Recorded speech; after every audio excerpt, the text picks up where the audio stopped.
An unorganized stockroom can wreak havoc on your restaurant operations. Lost items, wasted food, and chaotic inventory checks cost you time and money.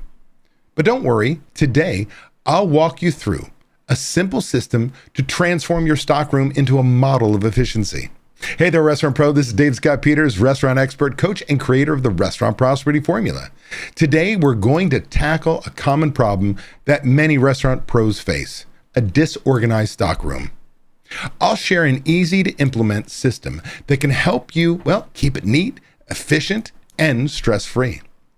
Number one, categorize your stock.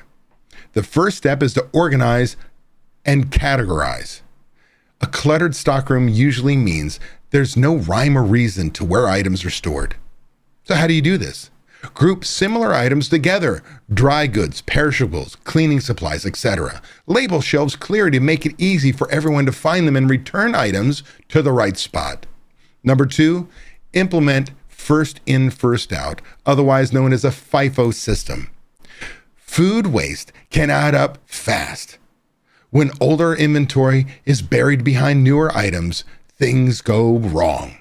The FIFO system ensures you're using older products first. So how do you do this? Organize your stockroom so that older items are always in front. Train your team to rotate stock properly during every delivery. Number three, use inventory sheets. A chaotic stockroom often means your inventory counts are all over the place.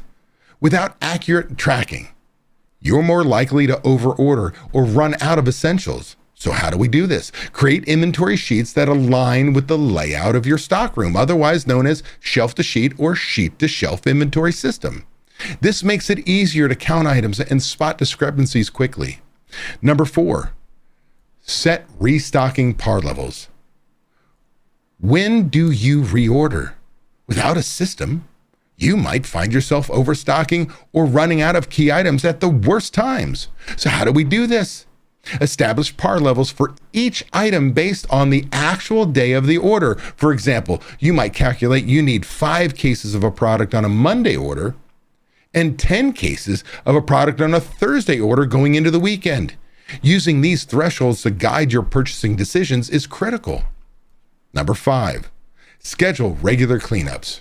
A stockroom won't stay organized on its own. Regular maintenance is essential to keeping it functional and tidy. So what do? Schedule weekly or, worst case, bi-weekly cleanup days. Assign specific tasks to team members, such as checking expiration dates, tidying up shelves, and updating inventory sheets. With these simple steps, you can transform your stockroom from a chaotic mess into a well-oiled machine. An organized stockroom saves you time, reduces waste, and keeps your restaurant running smoothly. Thanks for watching, and I'll see you next time. Be sure to join me live every Friday at 8 a.m. Pacific time on YouTube, travel schedule permitting, where I'll get you pumped about the upcoming weekend, get you excited about crushing your goals and finding the motivation to be best you possible. Plus, I'll answer your burning questions live.